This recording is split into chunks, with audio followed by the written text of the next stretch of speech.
Bonjour tout le monde, j'espère que vous allez bien. Aujourd'hui, j'ai le plaisir de vous annoncer que j'ai enfin validé mon plateau avec que des A. Donc je suis hyper content. C'était pas chose facile comme vous avez vu sur la dernière vidéo où il faisait très chaud. Sincèrement, je pense qu'on aurait pu faire cuire un œuf sur ma selle tellement elle était chaude comme jaja. Mais bon, heureusement ça l'a fait, que des A, je suis très content. On est en bonne voie. On est actuellement dimanche quand je tourne cette vidéo, vous aurez cette vidéo jeudi, donc d'ici là, vous saurez si j'ai réussi ma circulation, car je la passe lundi. Aujourd'hui en fait dans cette vidéo, je voudrais un petit peu vous expliquer en détail comment se passe le permis moto le jour J de l'examen, parce que malheureusement j'ai demandé et on n'a pas le droit de filmer. Tout d'abord, je vais vous expliquer étape par étape comment ça se passe. Avant toute chose, l'examinateur, une fois que vous arrivez sur le lieu de l'examen, va vérifier votre permis de conduire, voir si évidemment vous avez bien le permis.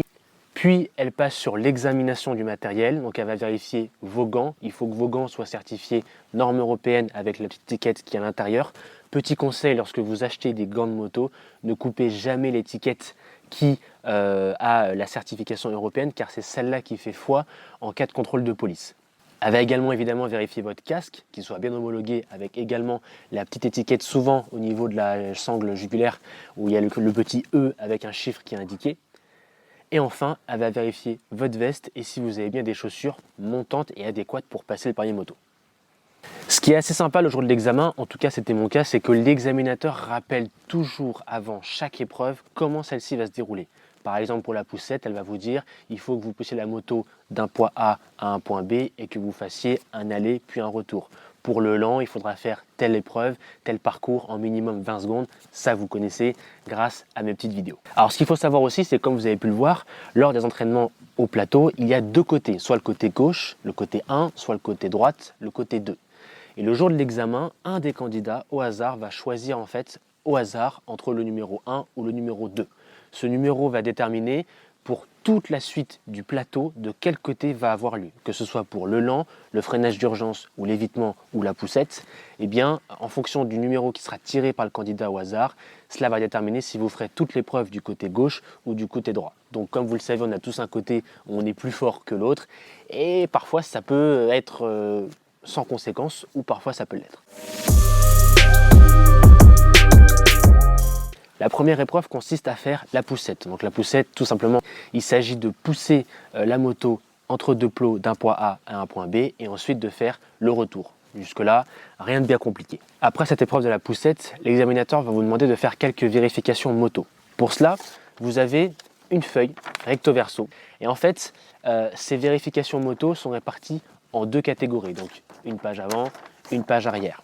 Et ce qui se passe, c'est que l'examinateur va vous demander 3 vérifications, soit sur le côté recto, soit sur le côté verso. Ça peut être la commande d'embrayage et l'accélération à vérifier, le niveau du moteur, où est-ce qu'on le vérifie, où doit être le niveau minimum et le maximum, l'éclairage avant, les clignotants, etc., etc. Je vous mets tout ça en description. Et enfin, elle vérifie si on sait évidemment mettre le casque correctement. Pour ma part, comme vous le savez, j'ai des lunettes et elle vérifie également que je sais mettre mes lunettes sur mon casque. Bon, jusque-là, et normalement, vous avez tous un A.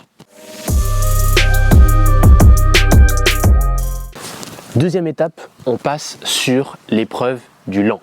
L'épreuve du lent, je dirais, c'est la plus technique, la plus compliquée, la plus chiante, mais en même temps, on est obligé de savoir la faire car c'est là qu'on montre qu'on est vraiment capable de maîtriser la moto à basse allure et ça peut servir notamment lorsqu'on est en train de doubler des véhicules qui sont dans des bouchons ou en cas de manœuvre un petit peu délicate. Donc comme vous l'avez vu sur l'épisode 1 et 2, je vous invite à aller les voir par ici. L'épreuve du lent consiste à faire un parcours qui est prédéterminé entre différents plots et surtout il y a une partie de ce parcours à faire en minimum 20 secondes. Pas besoin d'aller hyper lentement, ce qu'il faut c'est que vous fassiez minimum 20 secondes et ça passe. Ensuite, vous faites la suite de l'épreuve, le demi-tour comme vous l'avez vu dans la vidéo, puis ensuite le retour, vous prenez un passager avec vous et enfin vous terminez entre les deux plots à la fin du parcours du lent et en 3-4 heures normalement vous le maîtrisez. On passe sur maintenant la deuxième grosse épreuve du permis moto qui est le rapide. Le rapide est divisé en deux catégories. D'une part, on a l'évitement et d'autre part, on a le freinage d'urgence. Le but de l'évitement est tout d'abord de monter en slalom jusqu'au bout de la piste et d'arriver au troisième virage à un minimum de 40 km/h, et ensuite de faire un demi-tour, d'arriver jusqu'au lieu de l'évitement à une vitesse de 50 km/h et de réussir son évitement. Là-dessus, ça peut paraître assez impressionnant, mais ce qu'il faut bien savoir, c'est que les motos sont souvent, enfin les motos sont pas souvent, elles sont équipées d'ABS, elles tiennent le bitume, et sincèrement, une fois que vous avez fait une fois ou deux l'évitement, vous vous rendez compte que ça passe largement. L'épreuve du freinage d'urgence n'a rien de bien compliqué, il suffit d'aller au bout de la piste à une vitesse minimum de 40 km/h, de faire un demi-tour et de s'arrêter entre deux lignes. Alors ce qu'il faut savoir, c'est qu'il y a en fait trois lignes. Il y a une première ligne, je vais l'appeler C1, une deuxième ligne C2, puis une troisième ligne C3. Il faut s'arrêter par temps sec entre la ligne C1 et C2. Par temps de pluie, les examinateurs évidemment sont un peu plus cool, et il faut s'arrêter entre C1 et C3. Il y a une petite marge qui justement est autorisée parce qu'il pleut, et donc le freinage est moins important.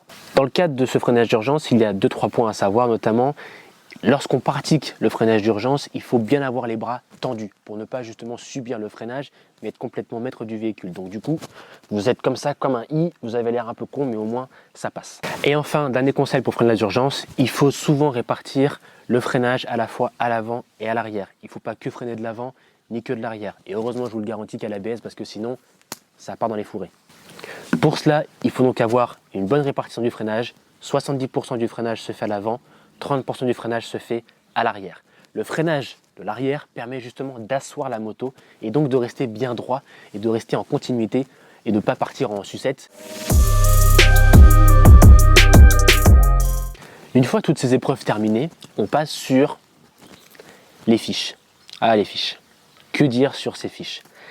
Elles sont au nombre de 12, elles ne sont pas si compliquées, c'est du par cœur, c'est bête et méchant, il faut juste les apprendre. Je peux vous faire, si vous voulez, en description, un petit résumé global, mais je pense que vous pouvez les trouver sur internet. Si je trouve un site, je vous le mets en description. Mais ce qu'il faut surtout savoir, c'est que dès que vous avez les fiches, s'il vous plaît, commencez à apprendre la 10, la 11 et la 12, les trois dernières. C'est les plus compliquées, c'est là où il y a le plus de chiffres, le plus de calculs, c'est avec tout ce qui est la force gyroscopique, la force centrifuge, le calcul pour savoir la convertition des km/h en mètres par seconde, la distance de freinage d'urgence, le temps de réaction, combien de temps je mets pour m'arrêter en 2 secondes, bref, c'est les trois plus enquiquinantes on va dire, mais sincèrement si vous tombez dessus, on peut rapidement être éliminé et ce serait quand même très dommage d'être éliminé pour une fiche où c'est que du par cœur. Donc vous les avez, vous en faites un peu tous les jours, vous en faites 10-15 minutes par jour, c'est rien du tout.